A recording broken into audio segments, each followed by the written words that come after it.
আবারও চলে এসেছে একটা ডিসপ্যাচ স্টোরি নিয়ে। তো দেখো এখানে যে নাইটিটা বানিয়েছি এটা কিন্তু খুবই চলছে, কোমরের দুদিকে টেনে দড়ি দেওয়া। আর হচ্ছে এইটা হয়েছিল ঘটি হাতা, তো একজন দিদিভাইয়ের কাস্টমাইজ করেছিল। আর তোমাদের এর আগে তোমরা দেখেছো যে বাচ্চার দুটো জামা বানিয়েছি, তো এই দিদিভাইয়েরই মেয়ের জামা ছিল, তো ওই দুটো একসঙ্গে পার্সেলে যাবে। তো এই পিসটা কিন্তু আগের পিস, কেউ চাইলে এখন এটা পাবে না, কারণ এইটা দিদিভাইটা আগে থেকে বলে রেখেছিল, তাই একটা সরিয়ে রেখেছিলাম।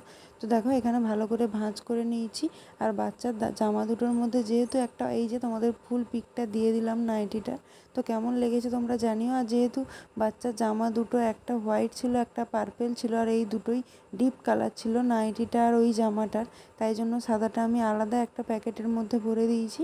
তো দেখো এই পেপারের মধ্যে আবার ওই প্যাকেটটাও ঢুকিয়ে দিচ্ছি, যাতে পার্সেলটা একটু ছোট হয়। তো দেখো এটা এবার ভালো করে মুড়ে নিয়ে আর প্যাকিং করে নেবো। তো তোমাদের পুরো ভিডিওটা কেমন লাগলো জানিও। আর বাচ্চাদের জামার ভিডিওটা তো তোমরা আগেই দেখে নিয়েছো। আর এই নাইটিটা কিন্তু সবাই খুব পছন্দ করছে, আর এই নাইটিটা কিন্তু সবার খুব ভালো লাগছে, মানে ডিজাইনটা না সত্যিই খুব সুন্দর। জানি না পরলে কেমন লাগছে, কিন্তু খুব ভালো। তো দেখো এই যে প্যাকিং করা হয়ে গেছে।